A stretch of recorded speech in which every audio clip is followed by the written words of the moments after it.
अगर आपका जो कीबोर्ड है वो ऑटोमेटिकली टाइप हो रहा है, माने ऑटो टाइप का प्रॉब्लम आ रहा है, तो आप इस प्रॉब्लम को सॉल्व कैसे करोगे?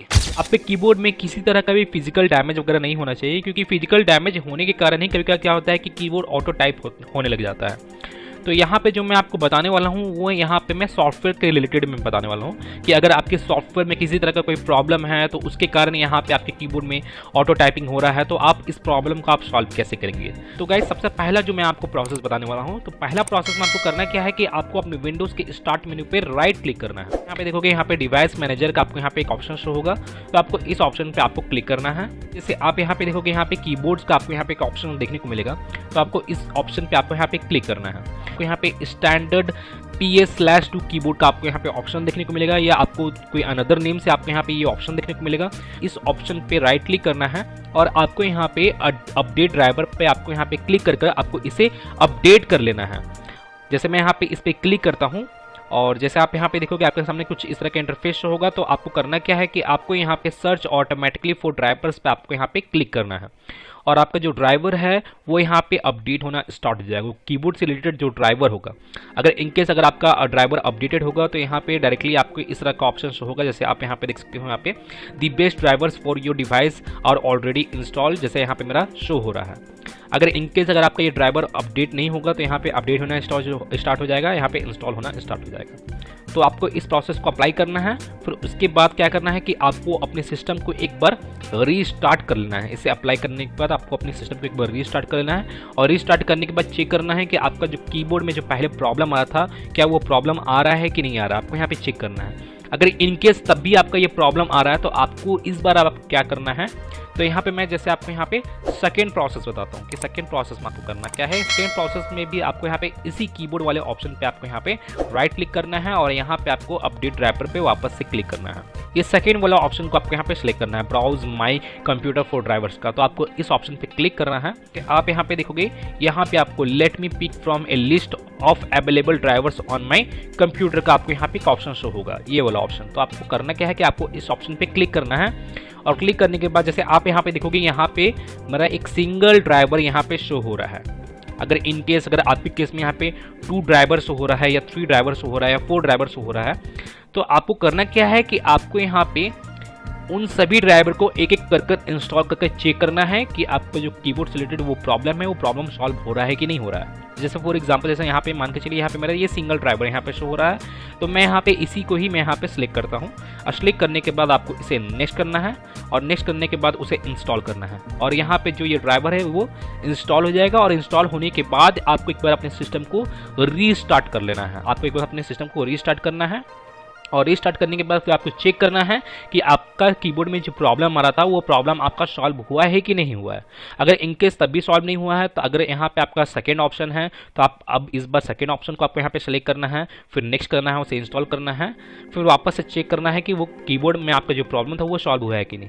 अगर इनकेस तब भी नहीं सॉल्व होता है तो आपको यहाँ पे थर्ड ऑप्शन, फोर्थ ऑप्शन, जितना भी ऑप्शन यहाँ पे शो होता है आपको, जैसे यहाँ पे मेरा केवल सिंगल ही ऑप्शन शो हो रहा है और आपको यहाँ पे जितना भी ऑप्शन शो हो रहा है तो आपको एक एक करके उसे इंस्टॉल करके चेक करना है कि आपका ये कीबोर्ड से रिलेटेड ये जो प्रॉब्लम है ये प्रॉब्लम आपका सॉल्व हो रहा है कि नहीं हो रहा है। अगर इनकेस अगर आपको ये प्रोसेस को अप्लाई करने के बावजूद भी सॉल्व नहीं होता है तो अब मैं आपको यहाँ पे थर्ड प्रोसेस बताता हूँ कि थर्ड प्रोसेस में आपको करना क्या है। थर्ड प्रोसेस में आपको करना ये है कि आपको अपने फेवरेट ब्राउजर को ओपन कर लेना है, जो भी आप ब्राउजर यूज़ कर रहे हो, मोजिला फायरफॉक्स या माइक्रोसॉफ्ट एज या क्रोम। जैसे मैं यहाँ पे क्रोम यूज़ करता हूँ तो मैं यहाँ पे अपने क्रोम ब्राउजर को यहाँ पे ओपन करता हूँ। आपको यहाँ पे सर्च बार की ओर जाना है और आपको यहाँ पे टाइप करना है जिस भी कंपनी का आपका लैपटॉप है। जैसे फॉर एग्जांपल जैसे मेरे यहाँ पे डेल का लैपटॉप है तो मैं यहाँ पे डेल ड्राइवर में यहाँ पे टाइप करता हूँ, डेल DRI ड्राइवर। आपको यहाँ पे इसे टाइप करना है डेल ड्राइवर। अगर आपका फॉर एग्जांपल HP का है तो आपको यहाँ पे HP टाइप करना है, HP ड्राइवर। अगर आपका लिनोवो का है तो लिनोवो का आपको यहाँ पे टाइप करना है, लिनोवो ड्राइवर। अगर आपका आसूस का है तो आपको यहाँ पे आसूस टाइप करना है। जिस भी कंपनी का आपका लैपटॉप है आपको उस कंपनी के नेम को यहाँ पे टाइप करना है और एंडिंग में आपको यहाँ पे ड्राइवर टाइप करना है। जैसे मेरे यहाँ पे डेल का लैपटॉप है तो मैं यहाँ पे डेल ड्राइवर में यहाँ पे टाइप किया हूँ और टाइप करने के बाद आपको यहाँ पे इंटर प्रेस करना है और यहाँ पे जैसे आप देखोगे यहाँ पे आपको डेल का जो ऑफिशियल वेबसाइट है www.dell.com, जैसे आप यहाँ यहाँ पे देख सकते हो। तो आपको इस ऑप्शन में चले जाना है, जो यहाँ पे जैसे आप देखोगे यहाँ पे drivers and download Dell India का ऑप्शन आपको यहाँ पे शो होगा। अगर आप HP के रिलेटेड भी आप यहाँ पे सर्च करो तो आपको HP के रिलेटेड भी आपको यहाँ पे ड्राइवर्स एंड डाउनलोड का ऑप्शन शो होगा, या लिनोवो के रिलेटेड भी आप यहाँ पे सर्च कर रहे हो तो आपको यहाँ पे ड्राइवर्स एंड डाउनलोड का ऑप्शन शो हो जाएगा।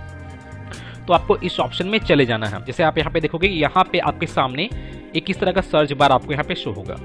तो आप जिस भी कंपनी का आप यहाँ पे ओपन किए हो वेबसाइट में, तो आपको वहाँ पे भी आपको ये सर्च बार आपको वहाँ पे देखने को मिल जाएगा। HP के रिलेटेड, डेल के रिलेटेड, लिनोवो के रिलेटेड, आसूस के रिलेटेड, जिस भी कंपनी का आपका लैपटॉप है।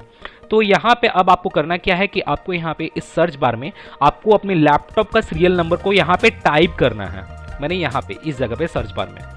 और जिन लोगों को मालूम नहीं है कि आपके लैपटॉप का सीरियल नंबर क्या है, तो मैं उन लोगों को बता दूं कि आप अपने लैपटॉप के नीचे की ओर देखोगे, वहां पे एक स्टिकर लगा हुआ होगा और उसी स्टिकर में आपके लैपटॉप का serial number, model number, total detail वहां पे मेंशन किया होगा। तो आपको उसी सीरियल नंबर को आपको यहाँ पे टाइप करना है। और जैसे जिन लोग अगर इस तरह का रिकमेंड का ऑप्शन यहाँ पे शो हो रहा है, जैसे आप यहाँ पे देख सकते हो, यहाँ पे नीचे की ओर रिकमेंड का मुझे ऑप्शन शो हो रहा है, तो आप यहाँ पे डायरेक्टली आप यहाँ पे इस पर भी क्लिक कर सकते हो।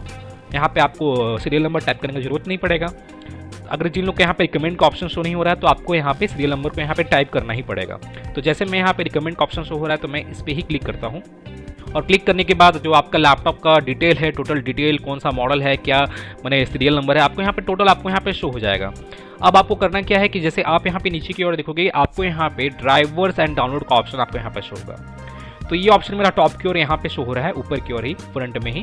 अगर इन केस अगर आपका कोई अनदर वेबसाइट है, अनदर कंपनी का वेबसाइट है, जैसे फॉर एग्जांपल लिनोवो का है, तो वहाँ पे भी आपको देखना है कि आपका कहाँ पे ये ड्राइवर्स एंड डाउनलोड का ऑप्शन आपको वहाँ पे शो हो रहा है, टॉप की ओर कि बॉटम की ओर, ठीक है। तो आपको वहाँ पे चेक करना है और आपको इस ऑप्शन में चले जाना है।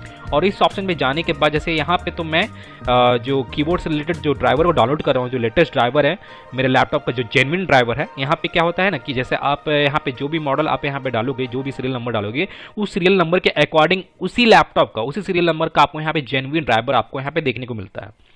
तो यहाँ पे जैसे मैं मैनुअली तरीके से उसे डाउनलोड कर रहा हूँ, जैसे आप यहाँ पे देखोगे manually find a specific driver यहाँ पे शो भी हो रहा है।